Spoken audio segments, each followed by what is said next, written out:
First video of 2022. Let's get right into it. What's going on, guys? Shasper22 here. Welcome to my first video of 2022. Super excited to begin this journey of this whole year. I know I've taken a couple weeks off moving into the year, but all for good reason. Been sorting myself out, making sure that I start my goals so I'm able to reach them in the end of the year. And one of my goals was to read my trade paperbacks, which brings me to my first video. Definitely a little late, but it's not too late. It's Hawkeye, Matt Fraction's Saga of Barton and Bishop. I enjoyed this. As you can see, this book has some mileage. Definitely not in a sellable format, but that's okay. It's seen some things, and actually there's something unique on the inside that I don't think any other book has that I will tell you about here shortly. The Matt Fraction's book story reads, with young Avenger Kate Bishop by his side, Clint Barton continues to fight for justice and good rooftop barbecues. He's hoping for some downtime from being one of Earth's mightiest heroes, but when the apartment building he's moved into and the neighbors he's befriended are threatened by the tracksuit-wearing, dog-abusing gang of Eastern European mobsters who say bro awful lot, Clint must stand up and defend his adopted family any way that he can. It's Hawkeye, Katie Kate, Pizza Dog, and Friends Against the Clown, Madame Mask, the Tracksuit Draculas, and more in a fantastic Eisner Award-winning reinvention of the Arrow Avenger. Bro, you read this book, okay, bro? Hawkeye, the Saga of Barton and Bishop. Obviously, it covers the story of Kate Bishop and Clint Barton, similar to what the Disney Plus series was like, except Clint Barton is not exactly the same as Jeremy Renner's rendition or the MCU's rendition. Actually, a little bit better in this one. I read this on my plane trip to Florida, just like I read Invincible earlier of last year, and I could not put this down. I was actually sad when I finished it.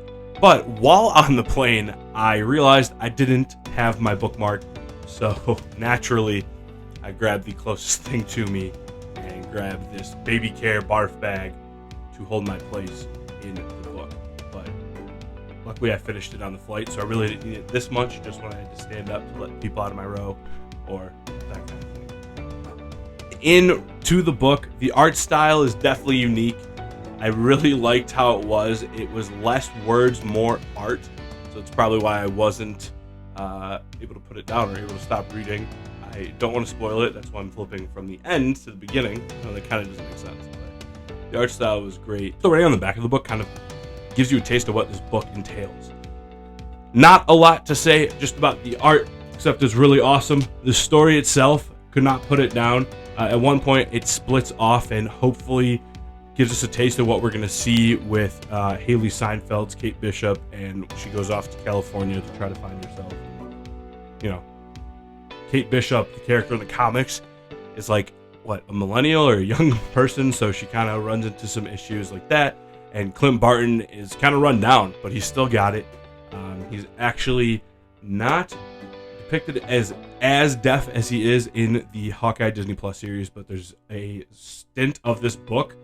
Probably should have bookmarked it where like sign language is happening, and that was an artistic choice, but like I don't know what is being said there. I wanted to look it up, but I quite frankly did not know how to look up the ASL signs that were being presented to me. Hawkeye as a whole, 10 out of 10. Definitely worth a read.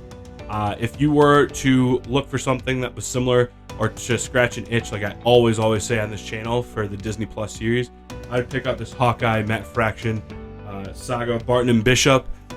It will scratch an itch, also give you a little bit more to play with and to read, and also make you have to put a baby barf bag in it to hold your place.